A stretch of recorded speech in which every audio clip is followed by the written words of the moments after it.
September is just around the corner, just a couple of days away. And what that means is that Congress is going to be returning to Washington. But they're only going to be there for about 3 weeks, and that's how long Congress will be in session before the election. And so what they have before them is $6 trillion worth of federal budgeting that has to be renewed. All I can say is taxpayers, buckle up. September is coming, and it's not going to be pretty. Well, here to talk about the battle ahead is Quena Gonzalez. He's a Senior Director of Government Affairs here at the Family Research Council. Quena, welcome back to the program. Thanks, Jody.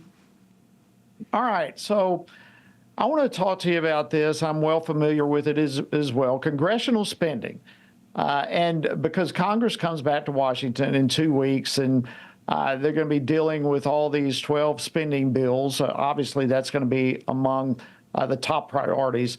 But the legacy media is already claiming that Republicans are inserting unnecessary culture war issues into the appropriation process.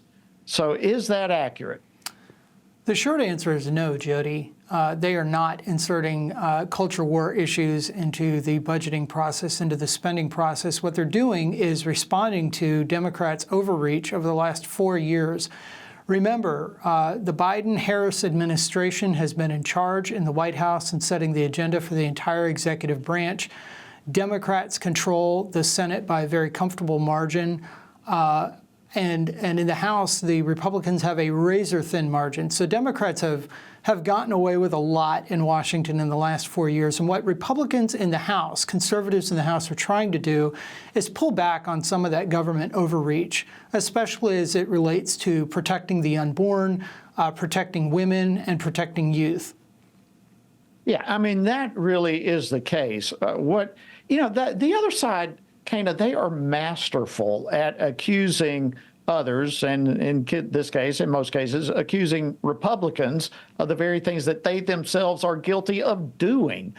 And here in this case, when they're accusing Republicans of inserting culture war issues into the budgeting process, that's exactly what they're doing. But through earmarks, through various amendments in the appropriation process.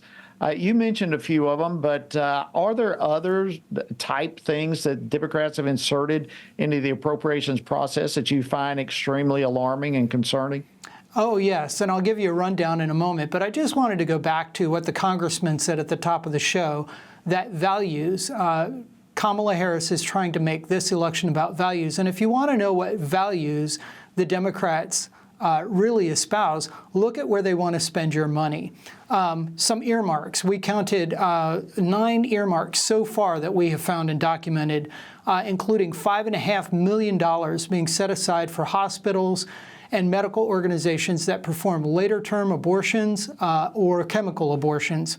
$3 million for organizations that promote false sexual identities like LGBT directly to youth. Almost $4.5 million to organizations like women's shelters that prey on gender confusion to force women to share vulnerable spaces with biological males that identify as female. Those are just some of the earmarks that we found so far. We've counted 38 amendments so far, particularly in the House, just because of the way the House and the Senate are operating differently this appropriation season. Most of the earmarks are in the Senate. Most of the amendments are from Democrats in the House.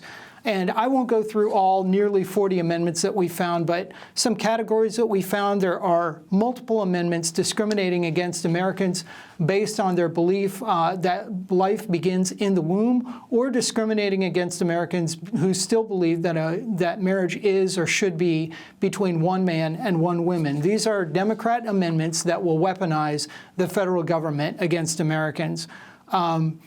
Amendments that allow the government to continue and expand paying for gender transition procedures, paying for and subsidizing abortions and the destruction of human life, paying for abortion advocacy here and overseas.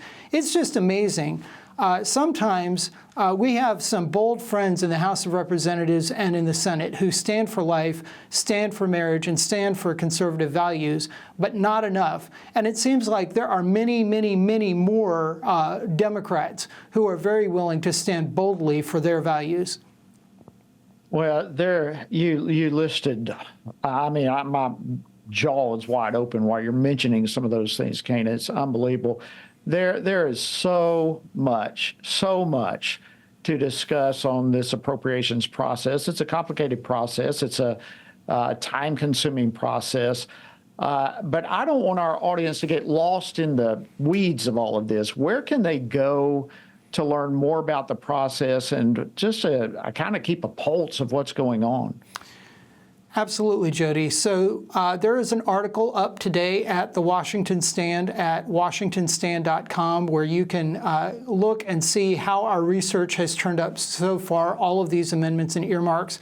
We will be, rest assured, we will continue to be following the appropriations process and unearthing these kinds of scandals and bringing them to light so that the American people can see what Democrat priorities are, what their real values are. All right. Again, that's washingtonstand.com. I want to encourage you to go check it out. And you can stay there and continue going back to that site throughout the appropriations process. Thank you, Quena Gonzalez, Senior Director here at the Family Research Council of Government Affairs. We appreciate your incredible work, and thank you for joining us today. Great to be with you, Jody.